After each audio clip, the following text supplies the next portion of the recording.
Sarah Martinez had always been drawn to forgotten places. The 28-year-old photographer made her living capturing the beauty hidden in abandoned buildings, empty lots, and structures that time had left behind. Her Instagram account had gained a decent following over the past 2 years, with people fascinated by her ability to find art in decay. That Tuesday morning started like any other. Sarah loaded her camera bag with her trusty Canon, extra batteries, and the collection of lenses that had taken her years to afford. She had received a tip from Marcus, a local urban explorer she knew through photography forums. He had mentioned an old textile factory on the outskirts of the city that had been empty for nearly 15 years. The building stood 3 stories tall, its red brick facade weathered but still impressive. Broken windows stared out like empty eyes, and wild vines had begun their slow conquest of the exterior walls. Sarah parked her small Honda across the street and studied the structure through her windshield. This was exactly the kind of place that spoke to her artistic vision. She grabbed her equipment and crossed the quiet street. The factory sat in an industrial area that had seen better days. Most of the surrounding buildings were either empty or housed small businesses that barely seemed to survive.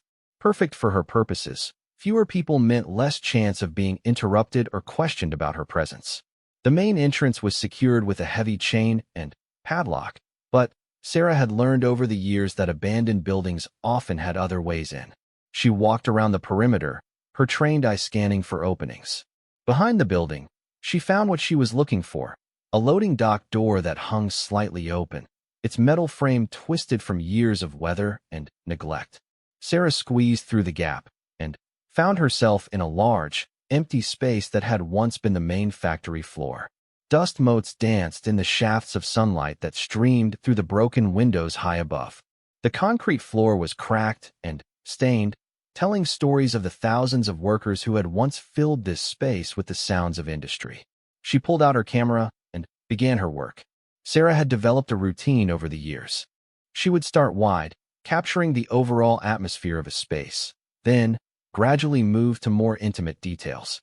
Her first shots focused on the interplay of light and shadow, the way the morning sun created dramatic patterns across the abandoned machinery that had been left behind. Through her viewfinder, the factory transformed. What others might see as decay and waste, Sarah saw as poetry. The rust stains on the walls became abstract paintings. The twisted metal of broken equipment became sculptures. This was her gift, finding beauty where others saw only ruin. As she moved deeper into the building, Sarah discovered that the factory was larger than she had expected. Corridors led to smaller rooms that had once served as offices or storage areas. Each space told its own story, and each demanded its own photographic approach. In what had probably been the supervisor's office, she found a desk still positioned beneath a window. Papers yellowed with age were scattered across its surface, their text too faded to read clearly. Sarah adjusted her camera settings for the lower light and began capturing the scene. There was something haunting about personal spaces left behind. Coffee mugs still sitting on windowsills, calendars frozen on months from decades past. The second floor proved even more interesting. Here, the natural decay had created almost fantastical scenes. Water damage had caused wallpaper to peel in long strips that hung like fabric. In one room, a skylight had broken years ago, allowing rain and weather to create a garden of moss and small plants that grew from cracks in the floor. Sarah lost herself in the work. This was when she felt most alive, when the rest of the world fell away and there was nothing but her camera, and the story she was trying to tell. She had always been a solitary person, more comfortable with her own company than in crowds. Photography gave her a way to connect with the world without the complications that came with people. As she worked her way through the second floor, taking shot after shot, Sarah began to notice something unusual. In several of her photos, when she reviewed them on her camera's display screen, there seemed to be inconsistencies in the backgrounds, small details that didn't quite make sense. At first, she dismissed it as tricks of light or her own imagination. Old buildings played games with perception. Shadows could look like shapes that weren't really there. Reflections could create illusions. But, as she continued shooting, the feeling that something was off grew stronger. In one shot of a row of broken windows, Her camera seemed to have captured what looked like a light in a room that should have been empty. In another, taken in a hallway lined with doors to former offices, there appeared to be a shadow that didn't match any of the objects in the frame. Sarah stopped shooting and looked around the space with her naked eyes. Everything appeared normal, or as normal as an abandoned building could appear. The silence was complete except for the distant sound of traffic from the street outside. No voices, no footsteps, no indication that anyone else was in the building. She raised her camera again and took several more shots of the same hallway. When she reviewed them, the strange shadow was gone. Sarah felt a chill run down her spine despite the warmth of the morning sun streaming through the windows. Photography had taught her to trust her instincts. Something she couldn't explain was happening here, and her camera was somehow picking up on things that her eyes couldn't see directly. She had heard other photographers talk about cameras capturing things that weren't visible to the human eye, infrared light, for instance, or digital artifacts that created false images. But this felt different. Moving more carefully now, Sarah made her way to the third floor. The stairs creaked under her weight, their wooden steps worn smooth by decades of use. The top floor was different from the others. While the lower levels had been stripped bare when the factory closed, this floor still contained furniture and equipment. It was as if someone had simply locked the door one day and walked away, leaving everything exactly as it had been. The main room was filled with large tables that had probably been used for cutting fabric. Industrial sewing machines sat at regular intervals, their metal surfaces dulled by dust, but otherwise intact. Along the walls, shelves held bolts of fabric in various stages of decay. The colors had faded, and some materials had begun to crumble, but the overall effect was strangely beautiful. Sarah began photographing this treasure trove of industrial archaeology. Each machine told a story of craftsmanship and labor. She imagined the workers who had operated these tools, their skilled hands guiding fabric through the mechanisms to create clothing that had long since worn out and been discarded. As she worked her way around the room, documenting each section methodically, Sarah came to an area near the back corner where several tables had been pushed together. On top of them were scattered what appeared to be fabric samples and pattern pieces. But as she looked closer, she realized these weren't the remnants of the factory's original operation. The materials were too new, too fresh. While everything else in the room bore the patina of abandonment, these items looked like they had been placed there recently. Sarah felt her heart rate increase as she processed this discovery. Someone had been using this space, and probably recently. She raised her camera to document what she was seeing, but hesitated. If someone was using this building for something, photographing their materials might not be wise. On the other hand, she was curious about what kind of work was being done here. The fabric samples didn't look like anything industrial. They appeared to be for clothing, but the patterns were unusual, more complex than typical fashion designs. Sarah decided to take a few shots from a distance, being careful not to disturb anything. As she reviewed the images on her camera's screen, she noticed something that made her blood run cold. In the corner of one frame, barely visible but definitely there, was what looked like a surveillance camera. She lowered her camera and scanned the room carefully. There, mounted discreetly in the corner where two walls met, was a small black device that definitely hadn't been there when the factory was abandoned. Someone had installed modern security equipment in this supposedly empty building. The implications hit her like a wave. If there were cameras, then someone was watching. And if someone was watching, then they knew she was here. Sarah's mind raced as she considered her options.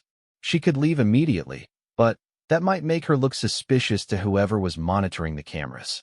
She could continue photographing as if she hadn't noticed anything, but that felt dangerous. Before she could decide what to do, she heard something that made her freeze in place, the sound of a door opening somewhere below her.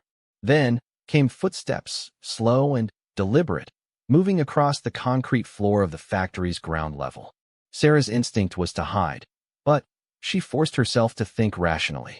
She was a photographer exploring an abandoned building, something she had every right to do as long as she wasn't breaking any laws. The fact that someone else was in the building didn't necessarily mean she was in danger. But the camera in the corner suggested otherwise. This wasn't just someone else exploring the building. This was organized, deliberate. Someone was using this place for something they wanted to keep secret, and she had stumbled into the middle of it. The footsteps were getting closer, moving up the stairs she had climbed just minutes before. Sarah looked around the room for places to hide, but the large open space offered few options. The best she could do was position herself behind one of the larger pieces of equipment and hope that whoever was coming would assume the building was empty. She crouched behind an industrial cutting table, her camera clutched tightly in her hands. The footsteps reached the second floor and paused. Sarah could hear someone moving around down there, their steps echoing in the empty spaces. They seemed to be searching for something or someone. After what felt like hours, but was probably only minutes, the footsteps began climbing to the third floor.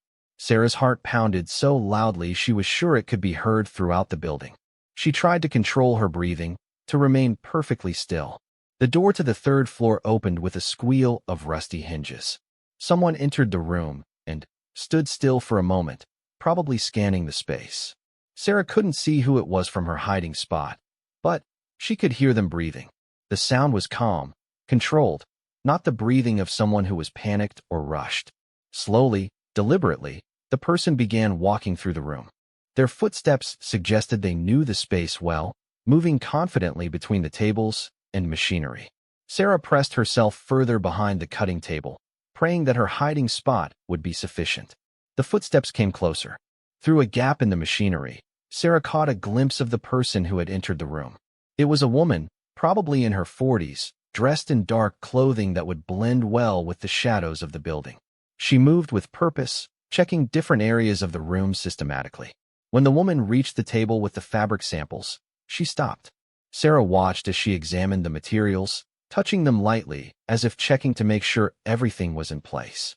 The woman then looked up directly at the surveillance camera and made a small gesture, a nod, as if acknowledging someone who was watching remotely. The implications of this simple gesture terrified Sarah. This wasn't just someone using an abandoned building for storage. This was coordinated, organized. Multiple people were involved, and they had established security measures to protect whatever they were doing here. The woman continued her inspection of the room, moving methodically from area to area.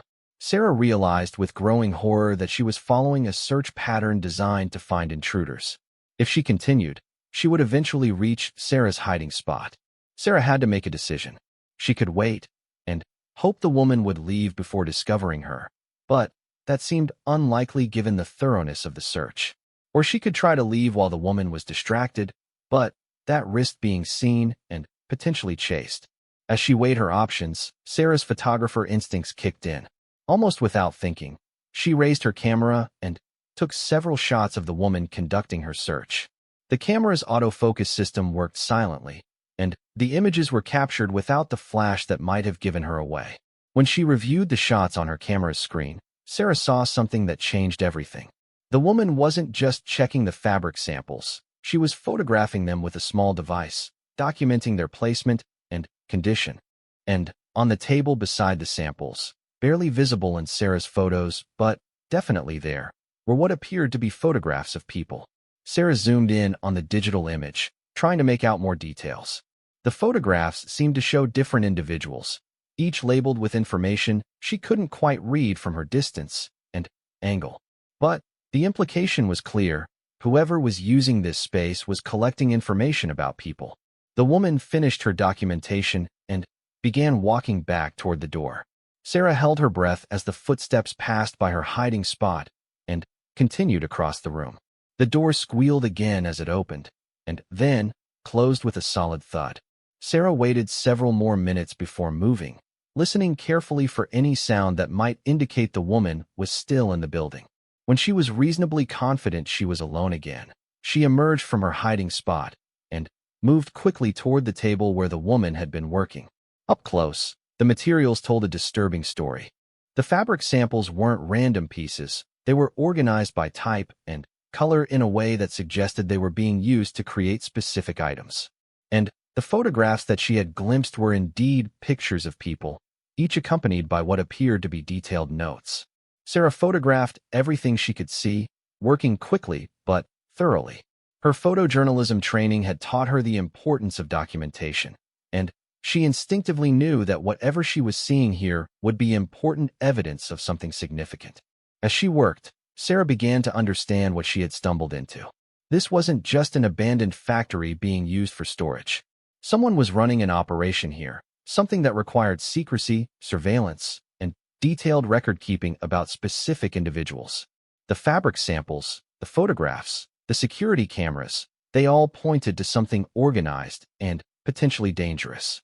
And now she had evidence of it stored on her camera's memory card. Sarah finished photographing the scene and quickly packed her equipment. She needed to get out of the building and decide what to do with the information she had accidentally gathered.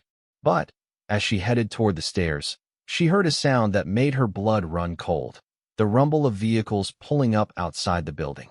Through the broken windows, she could see two dark SUVs parking in front of the factory. Several people emerged from the vehicles and began walking toward the building. They moved with military precision, and Sarah could see that at least some of them were armed. Whatever operation was running out of this building, it was bigger than she had imagined.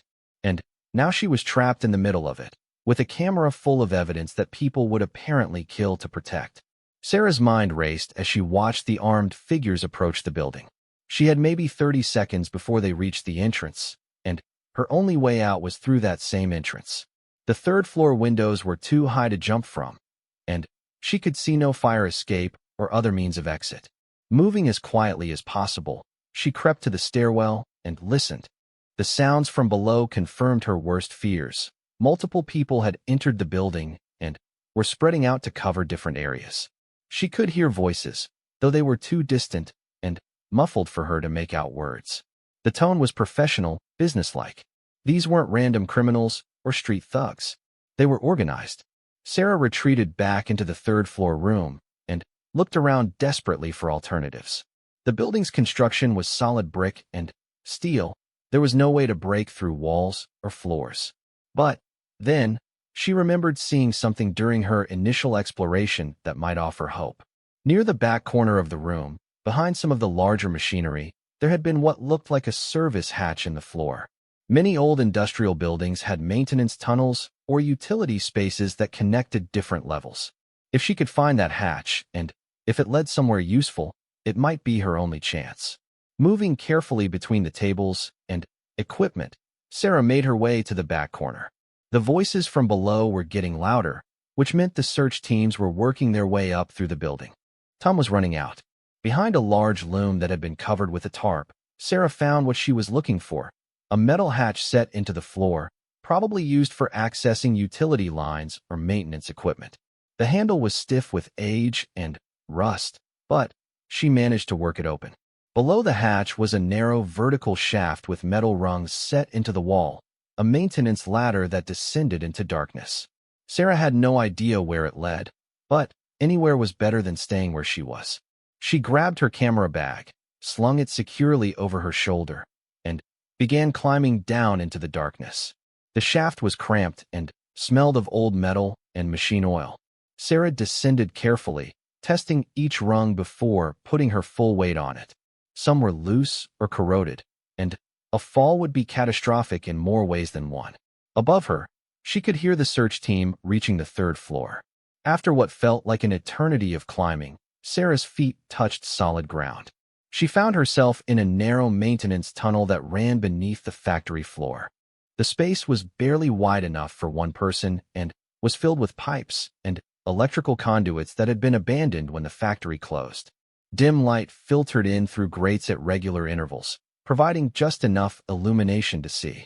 Sarah oriented herself and began moving toward what she hoped was the back of the building, away from where the vehicles had parked.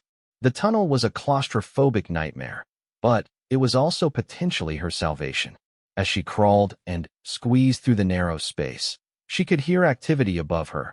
Footsteps, voices, doors opening and closing. The search for her was intensifying. After several minutes of difficult progress, Sarah reached a junction where the tunnel branched off in different directions.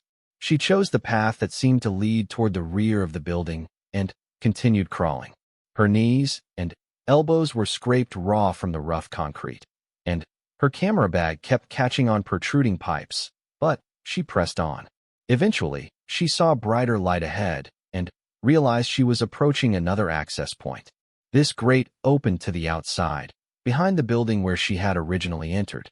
Sarah pushed against the metal covering and was relieved when it moved. Years of rust had weakened the bolts that held it in place. She emerged from the tunnel like a mole coming up from underground, covered in dirt and oil, but free. The parking area behind the building was empty. The search teams had all entered through the front. Sarah's car was still parked across the street, and she could see no one watching it. But as she prepared to make a run for her vehicle, Sarah heard something that stopped her cold, her name being called from inside the building. Somehow, they knew who she was. The voice was female, probably the woman she had seen on the third floor. It echoed through the broken windows with an almost conversational tone, as if inviting Sarah to a friendly chat rather than hunting her down. "Sarah Martinez," the voice called again. "We know you're here, and we know you're a photographer. We're not going to hurt you. We just want to talk about what you've seen today." The casual use of her full name sent chills down Sarah's spine. These people had identified her quickly and completely. They knew her profession, which meant they probably knew much more about her than that. In the age of digital information, anyone with the right resources could learn everything about a person in minutes. Sarah stayed low and moved carefully toward her car. The reasonable-sounding voice from inside the building didn't fool her for a second. People who installed surveillance cameras in abandoned buildings and searched for intruders with military precision didn't just want to talk. "We know about your photography business," the voice continued, now coming from a window closer to the back of the building. "We know about your apartment on Maple Street, and we know about your parents in Colorado. We really do just want to have a conversation." The mention of her family hit Sarah like a physical blow. These people weren't just threatening her, they were threatening everyone she cared about. The message was clear: they could reach her anywhere, anytime, and they could reach the people she loved. Sarah reached her car and fumbled with the keys, her hands shaking from adrenaline and fear. The Honda started on the first try, and she pulled away from the curb as calmly as she could manage. Speeding would only draw attention, and she needed to think clearly about her next move. As she drove through the industrial area, Sarah checked her mirrors constantly. There was no immediate sign of pursuit, but she knew that didn't mean she was safe. If these people could identify her so quickly, they certainly had the resources to track her movements. Her first instinct was to drive straight to the police station, but Sarah forced herself to think it through. What exactly would she tell them? That she had broken into an abandoned building and found some fabric samples and photographs? That people had searched for her but hadn't actually threatened her directly? Her evidence was a collection of digital photographs that could have been taken anywhere. More importantly, the sophistication of the operation she had stumbled into suggested that these people might have resources that extended beyond what normal criminals could access. If they could identify her so quickly and knew so much about her personal life, what other capabilities might they have? Sarah drove aimlessly for several minutes, trying to organize her thoughts. She needed to find somewhere safe to review the photographs she had taken and decide on the best course of action. Her apartment was obviously not an option. They had specifically mentioned her address. She thought about going to a friend's house, but that might just put someone else in danger. A hotel was a possibility, but hotels required identification, which could be tracked. Sarah needed somewhere public enough to be safe, but private enough to work. The solution came to her as she passed a large shopping mall. Coffee shops were perfect for her needs. Public spaces with Wi-Fi access where someone working on a laptop wouldn't attract attention. She could review her photos, research what she had found, and contact the authorities from a safe location. Sarah parked in the mall's vast parking lot and made her way inside. The place was busy with afternoon shoppers, providing perfect cover. She found a coffee shop in the food court, ordered a large coffee, and chose a table where she could see the entrances but wouldn't be easily observed by other customers. With her laptop connected to the mall's Wi-Fi, Sarah began transferring the photographs from her camera. As the images loaded onto her computer screen, she got her first clear look at what she had captured in the abandoned factory. The photos of the fabric samples were intriguing, but not immediately revealing. They showed various types of material organized by color and texture, with small labels that appeared to contain codes rather than normal descriptions. It looked like an inventory system, For what purpose? The photographs of people were more disturbing. Sarah counted at least a dozen different individuals, each represented by what appeared to be a professional headshot along with several more candid images. The subjects ranged in age from young adults to middle-aged, both men and women, with various ethnic backgrounds. What connected them wasn't immediately obvious, but it was the documentation that accompanied the photographs that made Sarah's blood run cold. Each person's images were accompanied by detailed notes that included personal information, addresses, family members, daily routines, workplace details. This wasn't just surveillance. It was comprehensive intelligence gathering. One file caught Sarah's attention because the subject looked familiar. A young woman with dark hair and distinctive green eyes. Sarah was sure she had seen this face before. She studied the photo more carefully and realized where she recognized it from. Local news reports about a missing person case from several months ago. Sarah's hands trembled as she searched online for more information about the missing woman. The news articles confirmed her suspicion. Jessica Chun, a 26-year-old graphic designer, had disappeared without a trace 4 months ago. The police investigation had found no leads, and the case had gradually faded from public attention. With growing horror, Sarah began researching the other faces in the photographs. It took time and careful searching, but a pattern began to emerge. Several of the people had been reported missing over the past year, all in different cities across the region. Others appeared in news stories about unsolved crimes or unexplained disappearances. The implications were staggering. Sarah had stumbled into evidence of what appeared to be a human trafficking operation or something even worse. The fabric samples, the detailed surveillance files, the secure location, it all pointed to an organized criminal enterprise of significant scope and sophistication. As she processed this information, Sarah became aware that she was being watched. A man in his 30s, wearing casual clothes that didn't quite hide his athletic build, had been sitting at a nearby table when she arrived. He appeared to be reading a newspaper, but Sarah noticed that he never turned the pages, and his eyes kept flicking in her direction. Sarah forced herself to remain calm while she considered her options. The man hadn't approached her or made any threatening moves, but his presence felt wrong. She was probably being paranoid, but after what she had experienced at the factory, paranoia seemed like a reasonable response. Closing her laptop casually, Sarah gathered her things and walked toward the restrooms. Instead of entering, she continued past them and took a route through the mall that would allow her to observe whether the man followed her. After a few minutes of window shopping and doubling back, she confirmed her suspicions. He was definitely tracking her movements. Sarah's mind raced as she considered her situation. If they had found her this quickly, then her cell phone was probably being tracked. Her credit cards could be monitored. Her car's license plate had been recorded. The digital age had made privacy nearly impossible for anyone determined to find you. She needed to contact the authorities, but she also needed to do it in a way that wouldn't be immediately detected or intercepted. Sarah made her way to a large department store within the mall and found the electronics section. Using cash, she purchased a prepaid cell phone, something that couldn't be immediately traced to her identity. In a bathroom stall, she activated the phone and called the FBI's tip line. The process was frustrating. She was transferred multiple times and had to explain her story to several different people. Each time, she could hear the skepticism in their voices. Without being able to show them the photographs immediately, her story sounded like the paranoid ramblings of someone who had watched too many conspiracy movies. Finally, she reached an agent who seemed to take her seriously. Agent Rivera listened to her story without interruption and asked pointed questions that suggested she understood the implications of what Sarah was describing. Ms. Martinez, Agent Rivera said when Sarah finished her account, "What you're describing sounds like evidence of a very serious criminal operation. We're going to need to see those photographs, and we're going to need to get you somewhere safe while we investigate." Sarah felt a wave of relief wash over her. Finally, someone in authority was taking her seriously and offering help. But that relief was short-lived. However, Agent Rivera continued, "I need you to understand that if what you're telling me is accurate, then you may have stumbled into something much larger than you realize. The kind of operation you're describing would require significant resources and organization. These people will view you as a serious threat. The agent's words confirmed Sarah's worst fears. This wasn't going to end with a simple police report and a promise to investigate.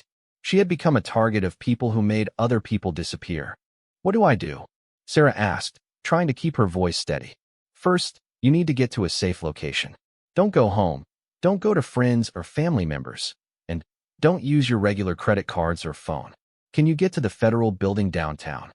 Sarah thought about the man who had been watching her in the coffee shop. "I think I'm being followed. There was someone watching me at the mall." There was a pause on the other end of the line. "Okay, that changes things. We're going to need to extract you from there safely. Where in the mall are you now?" Sarah described her location and the route she had taken through the department store. Agent Rivera instructed her to stay where she was while she coordinated a pickup. Federal agents would be at the mall within 20 minutes. While she waited, Sarah uploaded the photographs from her camera to a secure cloud storage account, using the prepaid phone's data connection. If something happened to her, at least the evidence would survive. She also sent copies to her personal email account with instructions to forward them to multiple news outlets if she didn't delete the scheduled message within 72 hours. The 20 minutes felt like hours. Sarah remained in the bathroom, listening for any sounds that might indicate someone was searching for her. She could hear normal mall activity, shoppers talking, children playing, the general hum of commercial life. But underneath it all, she sensed a tension that might have been her imagination or might have been very real. When her prepaid phone finally buzzed with a text message, Sarah's heart jumped. The message was from Agent Rivera, providing instructions for meeting the extraction team. Sarah was to proceed to a specific exit where agents would be waiting with proper identification. As she made her way through the mall, Sarah couldn't shake the feeling that everything had changed. 24 hours ago, she had been a freelance photographer worried about paying rent and building her client base. Now she was a federal witness in what appeared to be a major criminal investigation, with people who made others disappear actively hunting for her. The exit Agent Rivera had specified was near the mall's main department store anchor. As Sarah approached, she saw two people in business attire who matched the description she had been given. They displayed FBI identification discreetly and gestured for her to follow them to a waiting vehicle. As they walked toward the parking lot, one of the agents spoke quietly. "Ms. Martinez, I need you to know that the situation has escalated since you spoke with Agent Rivera. We've been monitoring communications related to your name, and there's significant activity from multiple sources. Whatever you stumbled into today, it's bigger than we initially thought." Sarah felt her knees go weak. What does that mean for me? It means that until we understand the full scope of what we're dealing with, you're going to need federal protection. These people aren't just looking for you locally. They've activated resources in multiple states. As they reached the unmarked federal vehicle, Sarah realized that her life as she knew it was over. The simple act of taking photographs in an abandoned building had thrust her into the middle of something that would change everything. And somewhere out there, the people responsible for making others disappear were organizing their resources to make sure she joined their victims. The only question now was whether the evidence she had captured would be enough to stop them before they stopped her. The federal safe house was a modest ranch home in a suburban neighborhood 40 miles from the city. To anyone passing by, it would look like the residence of a typical middle-class family. But Sarah quickly discovered that the ordinary appearance was carefully constructed camouflage for sophisticated security systems and armed federal agents. Agent Rivera met Sarah at the safe house and immediately began reviewing the photographs on Sarah's camera and laptop. The agent's expression grew increasingly grim as she examined each image, sometimes asking Sarah to zoom in on specific details or explain the context in which each photo had been taken. "Ms. Martinez," Agent Rivera said after completing her initial review, "these photographs represent evidence of one of the largest human trafficking operations we've ever encountered. The intelligence files you captured show a network that spans multiple states and possibly extends internationally." Sarah felt sick as the full implications sank in. "How many people are we talking about?" "Based on what you've shown me, at least 30 individuals who have disappeared over the past 18 months. But that's just what's visible in these files. The actual scope could be much larger." Agent Rivera explained that the fabric samples Sarah had photographed were likely related to the creation of clothing for victims who were being prepared for transport or sale. The detailed surveillance files showed that the operation had been tracking potential targets for extended periods, learning their routines and vulnerabilities before making their moves. The organization you stumbled into is extremely sophisticated, the agent continued. They have resources, technology, and a level of operational security that suggests either military or intelligence backgrounds. The fact that they identified you so quickly and knew so much about your personal life indicates access to databases and surveillance capabilities that go far beyond typical criminal organizations. Over the next several days, Sarah worked with federal investigators to analyze every detail of her photographs. The images were enhanced using specialized software that revealed information not immediately visible to the naked eye. Hidden serial numbers on equipment, partially obscured text in documents, reflections in windows that showed additional details. Every pixel was examined for clues. The investigation revealed a chilling picture. The abandoned factory was just one node in a much larger network. The surveillance cameras Sarah had noticed were part of a sophisticated monitoring system that connected to similar facilities across multiple states. The people running this operation had created an infrastructure for human trafficking that operated like a corporate enterprise. Agent Rivera's team identified several of the individuals in the surveillance photographs. Some were missing persons cases that had gone cold. Others were people who had disappeared without anyone even realizing they were gone. Homeless individuals, undocumented immigrants, people estranged from their families who wouldn't be immediately missed. This is how they've operated for so long without detection, Agent Rivera explained. They target people who exist on the margins of society, individuals whose disappearance won't trigger immediate searches or media attention. But Sarah's photographs had also revealed something unexpected. Evidence that some victims had managed to resist or escape. In several of the surveillance files, there were notes about security breaches and containment failures. The organization wasn't as invulnerable as they appeared. Working with this information, federal investigators began reaching out to law enforcement agencies across the region, looking for cases that might be connected to the trafficking network. The results were sobering. In city after city, there were reports of missing persons, unexplained disappearances, and suspicious activities that suddenly made sense when viewed as part of a coordinated operation. Meanwhile, Sarah remained in protective custody as the investigation expanded. The people running the trafficking network had not given up their search for her. Federal agents monitoring communications traffic reported continued efforts to track her location, with resources being deployed from multiple cities. "They're treating you as an existential threat," Agent Rivera told her during one of their daily briefings. "The intelligence you gathered represents the most significant penetration of their security they've ever experienced. They can't afford to let you live with that information." The psychological pressure of being hunted was enormous. Sarah found herself jumping at every unexpected sound, constantly checking locks and windows, unable to sleep without experiencing nightmares about being captured. The federal agents assigned to protect her were professional and reassuring, but they couldn't eliminate the fundamental reality that dangerous people wanted her dead. As the investigation progressed, a disturbing picture emerged of how the trafficking network operated. They had infiltrated legitimate businesses and government agencies, using these positions to access information and resources that supported their criminal activities. Some of the surveillance capabilities that had allowed them to identify Sarah so quickly came from corrupted officials who had access to law enforcement databases. This revelation complicated the federal investigation significantly. If the trafficking network had people inside government agencies, then traditional law enforcement approaches might be compromised. The investigation had to proceed with extreme secrecy, using only agents whose backgrounds had been thoroughly vetted. 3 weeks into her protective custody, Sarah received news that changed everything. Federal agents had raided the abandoned factory and discovered that it was completely empty, not just of people, but of all the equipment and materials Sarah had photographed. The trafficking network had abandoned the location within hours of her escape.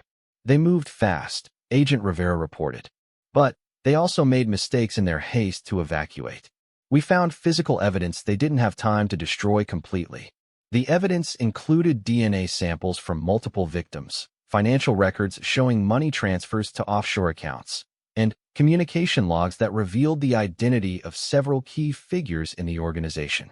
Most importantly, investigators discovered a computer drive that hadn't been properly wiped, containing encrypted files that cryptographers were working to decode. The breakthrough came when federal agents arrested Marcus Thompson, the urban explorer who had originally told Sarah about the abandoned factory.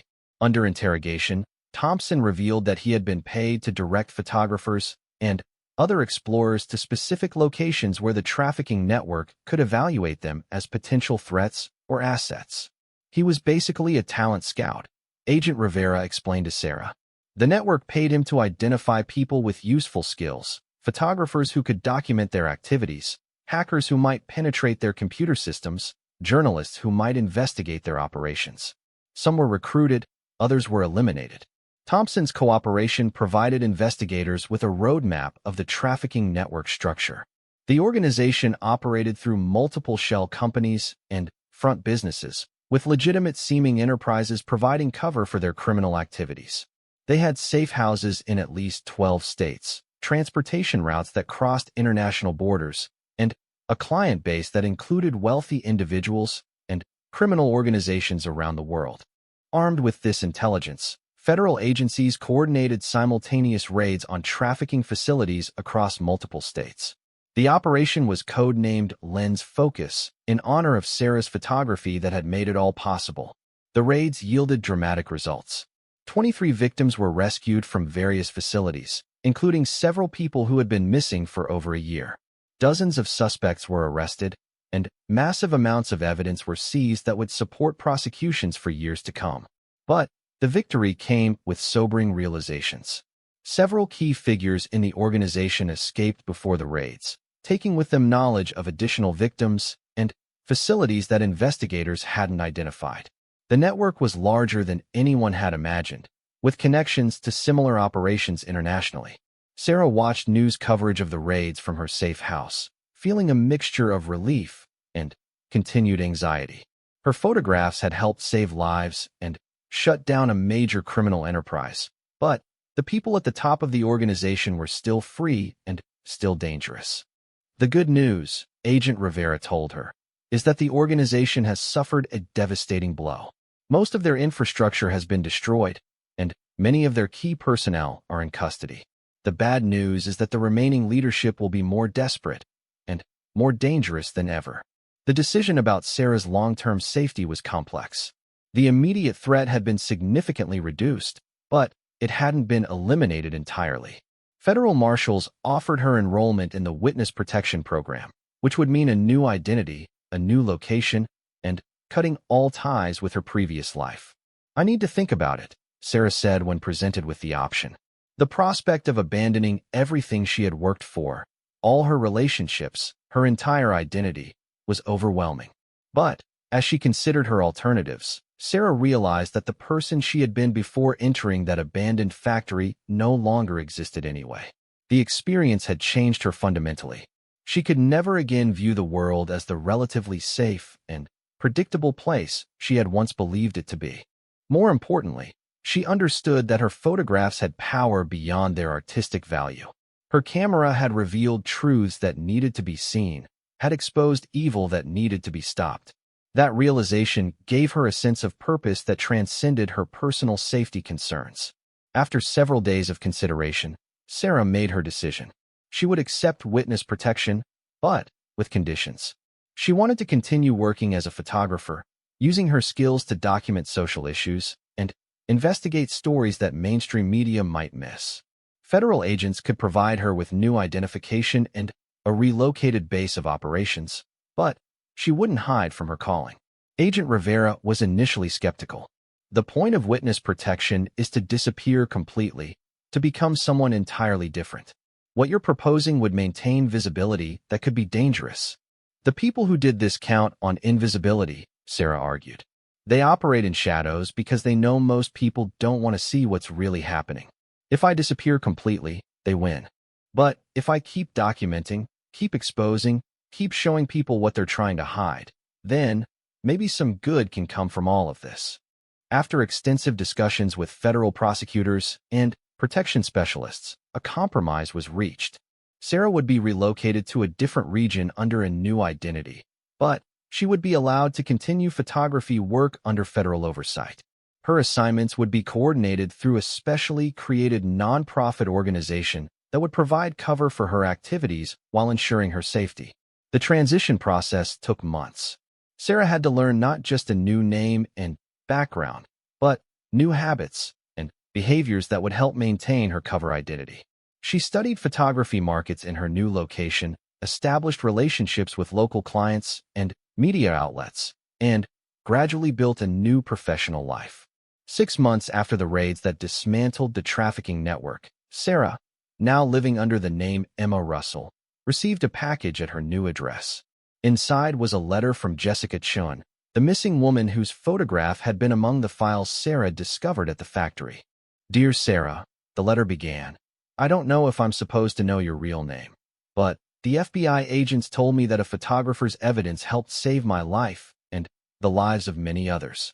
I wanted you to know that I'm okay, that I'm healing, and that I'll never forget what you did for all of us." Sarah read the letter 3 times, tears streaming down her face. The fear, the danger, the disruption of her entire life. All of it had been worth it for moments like this. As Emma Russell, Sarah continued her photography work with a deeper understanding of its potential impact. She documented homeless populations, investigated missing persons cases that police had abandoned, and used her camera to shine light into dark corners where human predators operated.